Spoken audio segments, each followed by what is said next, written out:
2023 metai tapo metais, kuriais Everestas, dar žinomas kaip kalno žudikas, nusinešė 18 alpinistų gyvybės. Šis mirčių skaičius yra didžiausias Everesto istorijoje, viršijantis 2014 metų 16 žuvusiųjų skaičių.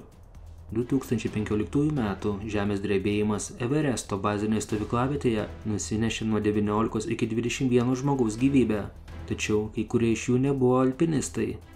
Taigi, 2023 metai tampa vienais iš mirtiniausių Everesto metų.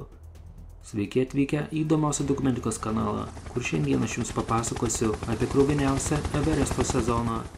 Jeigu norite daugiau panašaus turinio, nepamirškite užsiprenumeruoti mūsų YouTube kanalo ir komentarų skiltyje palikti komentarą, kad algoritmas rekomenduotų mūsų turinį kitiems. O dabar gero žiūrėjimo. Tais metais pirmoji Everesto nelaimė įvyko balandžio 12 dieną, kai 3 šerpai – Teningas, Lakpa ir Badurė – žuvo netoli Kambų ledynų viršūnės.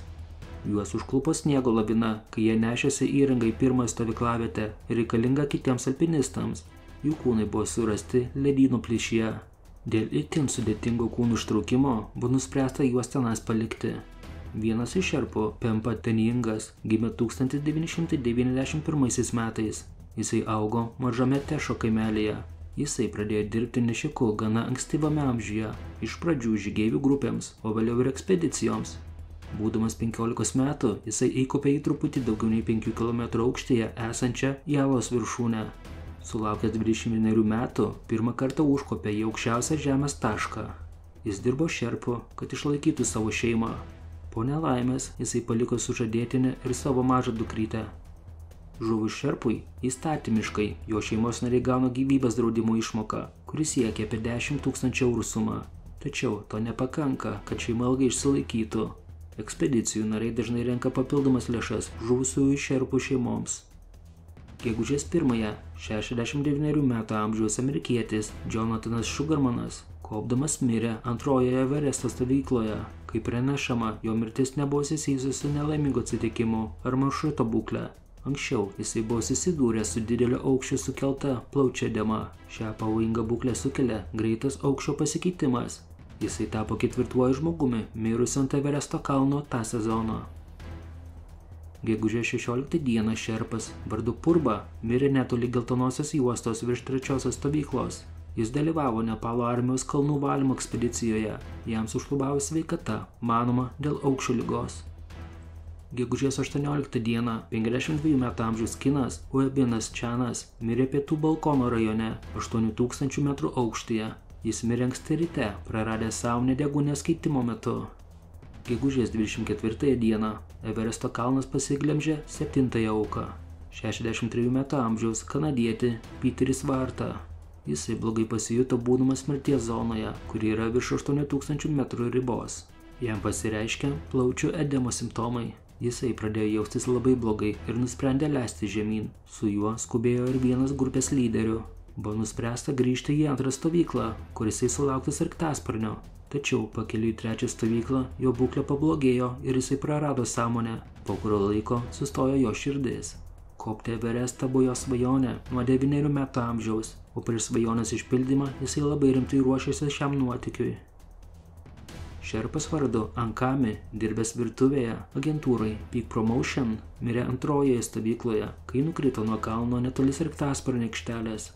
Keli kiti alpinistai mirė dėl nežinomų priežasčių, tačiau greičiausiai tai buvo susijęs su aukščio liga, o ne su kritimais ir prastomis kopimo sąlygomis. Moldovos alpinistas Viktoras Brinza mirė gegužės 17 dieną Everesto pietų perėjoje.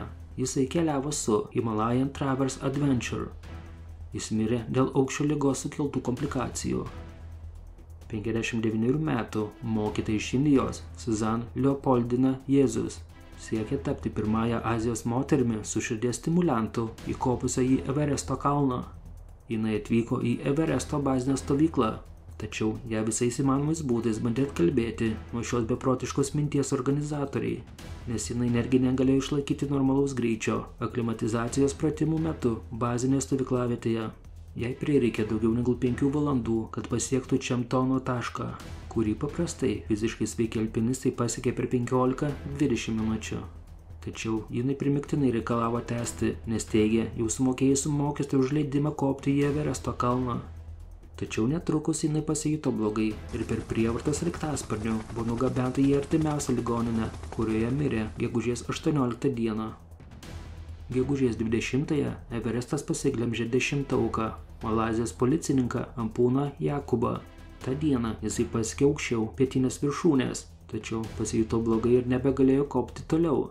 Jam padėjo nusileisti gelbėtojų komanda, tačiau jisai mirė pakeliui žemiau į 4. stovyklą. Gegužės 21 dieną mirė australas Jasonas Kennisonas. 2006 metais jisai buvo patekęs į automobilio avariją, po kurios išgirdo, kad jisai daugiau gali niekada nebevaikščioti dėl nugaros smegenų pažeidimo. Tačiau po 17 metų nuo šios nelaimės jisai įrodė priešingai.